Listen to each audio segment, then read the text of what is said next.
మీకు లోకంలో ఎప్పుడైనా రెండు మాటలు వినపడుతుంటాయి. ఎంత ప్రమాదకరమైన విషయమైనా కానివ్వండి, ఇంత పెద్ద కష్టం వచ్చిందండి అన్నారనుకోండి, రుద్రాభిషేకం చేయించండి, సుందరకాండ పారాయణ చేయండి, చండీ హోమం చేయించుకోండి, ఇవి చెప్తుంటారు. చండీ హోమం అంత శక్తివంతం అవడానికి కారణం, అంత రక్షణ కలిగి ఉండడానికి కారణం దుర్గమ్మ తల్లి యొక్క వైభవం దాని ఎందుకు ప్రకటనమైంది. అందుకే దాని పేరే దుర్గా సప్తశతి. దుర్గా పేరు కాదు, దుర్గా అంటే ఏ శక్తుల యొక్క కూడిక కలిగితే దుర్గ అయిందో చెప్తుంది. దుర్గా అన్న మాటలో దకారము, ఉకారము, రకారము, గకారము, అకారము కలిస్తే దుర్గా. ద అంటే దైత్యనాశనం. అట్లాగే ఉకారం విఘ్నమును పోగొడుతుంది. విఘ్నం అంటే కార్యహంతి, ఇంకా పని జరగకుండా పోతుంది. అట్లా జరగకుండా పోయేటట్టు చేయగలిగిన, విఘ్నమును తొలగించగలిగినటువంటిది ఆ దుర్గాలో ఉకారం.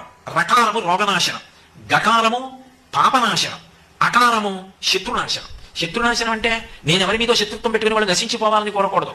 శత్రునాశనం అంటే ఇతరులకు నా యందు శత్రుబుద్ధి ఉండకూడదు. ఆయన మాకు